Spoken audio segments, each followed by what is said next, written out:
Hello, my name is Nina Sabo, and this is my final for EDCI 323, my e-learning plan.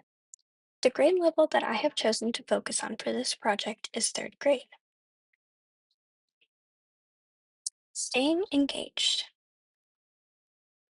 Staying connected is just as important as the content we teach, especially when using technology. I'd focus on three main tools to keep communication clear and consistent. The first one that I would use is weekly class newsletters via Remind. Every week, I send out a short newsletter through Remind. It would include upcoming assignments, classroom news, technology tips, and reminders. I'd also include quick SEL check ins like letting families know if we're focusing on a topic like empathy or self regulation. Remind works well because most parents already use it or it can easily be downloaded or can easily get text without downloading the app. The second piece of technology that I would use is weekly Zoom check-ins. Once a week, I'd host a live Zoom session, not for teaching, but for connection. We could play a quick game, do a class read aloud, or have an open question and answer. This gives students a space to stay socially connected and let families know I'm available for both academic and emotional support. Attendance wouldn't be mandatory, but I'd encourage participation to build classroom community. And the third thing is I'd use Google Classroom for assignments and announcements. This would be the central hub for everything academic. I'd post all assignments, materials, and links in clearly labeled topics either by week or by subject. Students can turn in work here, and I leave feedback directly on their submissions. I'd post weekly overviews so parents can see what we're covering. The goal is to keep everything accessible, predictable, and supportive, so families don't feel overwhelmed and students know exactly where to go for help or updates. Physio- Philosophy of teaching with technology. My philosophy is that technology should empower teaching, not replace it.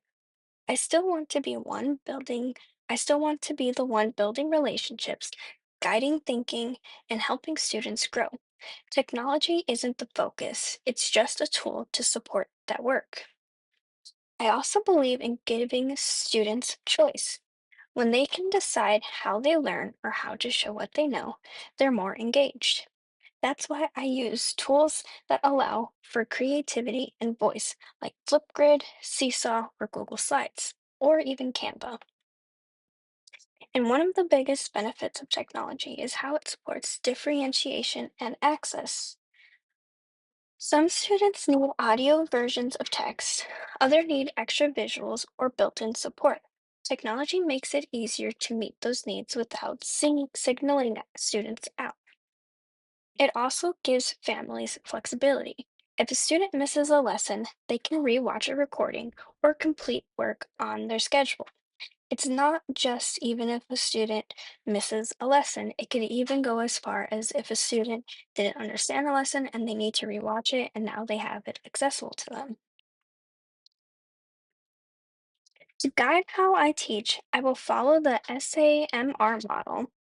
I try to go beyond just replacing paper with a screen. Instead of doing a worksheet in Google Docs, I might have students work together on a live Jamboard or design a digital book in Book Creator. I'd also use the choice model, which helps me think about giving students different tools, pacing options, and formats. Maybe one student watches a video, another reads a short article, and a third uses an interactive website. They all get to learn in the same way that works best for them. My overall goal is to use technology to make learning more engaging, inclusive, and flexible, not just more digital. Addressing social emotional learning. Before academics, students need to feel safe, seen, and supported. If a student is anxious, distracted, or overwhelmed, learning just won't stick. So I prioritize relationships and emotional check ins every day. So, one way that I would do this is daily check ins. I'd start each day with a simple mood check in using a Google form. One example can be, how are you feeling today? With an emoji scale from a happy face to a sad face. It's quick, but gives me a pulse on the class.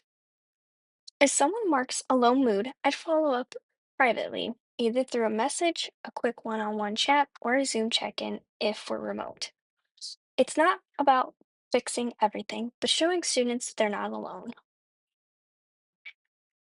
The second way that I would address SEL learning is SEL resources that I use. So, second step digital lessons. These are ready to go lessons I'd include in morning meetings. They're short, engaging, and age appropriate. Topics like empathy, problem solving, and self management are built in, and it's easy to adapt them to what's happening in our classroom. And the third thing is zones of regulation tools. I'd share a digital zones chart in Google Classroom that helps students label how they're feeling, blue, green, yellow, or red, and what strategies they can use to get back to place of focus. For example, if a student is in the yellow zone, frustrated or fidgety, might try deep breathing or take a short break before starting work. The next resource is Indiana SEL competencies. On pages 29 and 33 of the Indiana SEL guidelines, there are practical ways to tie SEL into academics. I'd use their strategies to plan group activities that build teamwork or reflective writing that encourage self awareness. SEL doesn't have to be a separate subject, it can be part of how we teach and interact every day. The goal is to build a classroom where students know they're cared for, not just as learners, but as people. That foundation makes academic growth possible. Computer science for all. Computer science isn't just for older students or those who already love technology. It's a skill that builds critical thinking, creativity, and problem solving, and all students should have access to it. Even young learners can code using visual block platforms like Scratch Junior or Code.org. These tools remove the need to type or memorize syntax, making it easy for students to focus on logic and structure.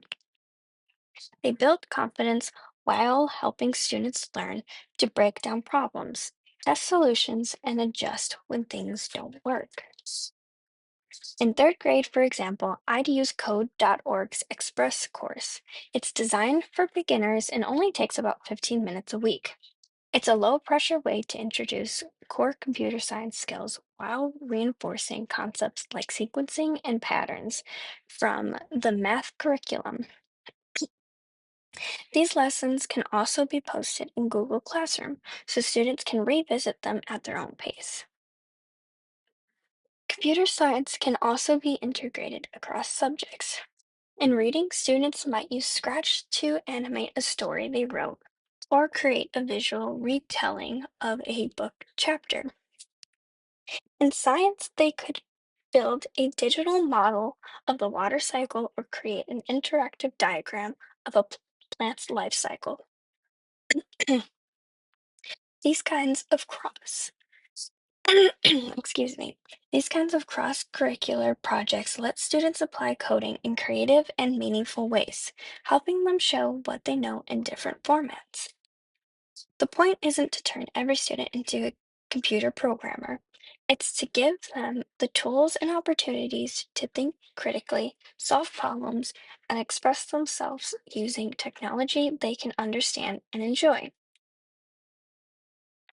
A day in my virtual third grade classroom. I am going to quickly go through this chart with you and go into a little bit of a deeper description. So from 9 to 9:30, I'd have morning meeting and SEL check-in. I'd use Zoom to greet students, do a feelings check, and preview the day. I might play a class game or share a story. From 9:30 to 10:15 would be ELA reading groups and independent work. Students would rotate through live small groups while others do digital reading or a book creator response.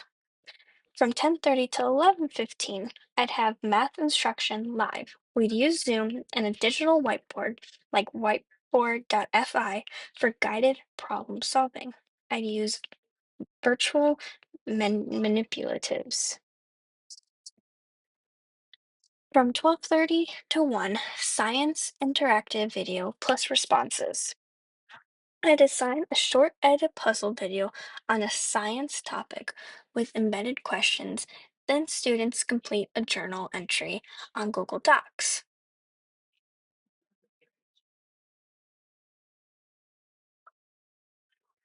From 1 to 2, project time slash choice board. Students pick from 4 creative tasks related to our unit, art, writing, coding, or a Flipgrid video. They upload work to Seesaw. From 2 to 2:30, I'd have office hours and one-on-one support. I'm available on Zoom for questions or check-ins. I might meet one-on-one with students who need extra help. Now in this table, I did leave out 11:30 a.m. to 12:15 p.m. This is what we would use as our lunch hour. I also included that this is half read and half not read because if they want to, they can stay on the Zoom and I would be there to provide maybe a movie, or they can stay logged in and eat and watch the movie with us, or I can put them in breakout rooms and they can eat and chat with their friends. So that's how I would use technology, but then I also said it was half not read because if they choose to log out, they wouldn't really be using the technology, so I didn't consider that read.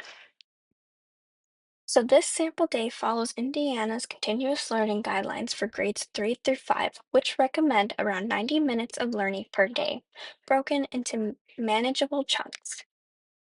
We start with a morning Zoom meeting where we do feelings check-in, talk about the day, and build community with activities like scavenger hunts or shoutouts. ELA is next. I'll rotate students through small guided reading groups on Zoom while others work independently in Epic or respond to a reading prompt on Flipgrid. Then comes math. I'll teach a short live lesson and use tools like whiteboard.fi so kids can show their work in real time. After lunch, students watch a science video on Edpuzzle where I've embedded questions to check their understanding. In the afternoon, students choose a task from a choice board. It could be a coding challenge, a digital poster, or a creative writing piece on Seesaw. I end the day with office hours, so I can meet one-on-one with students or answer questions through Remind.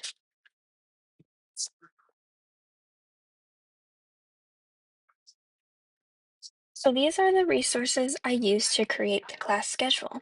First one is the Indiana Guidance, pages 18 through 22, and the second one was Ditch That Textbook e-learning tasks.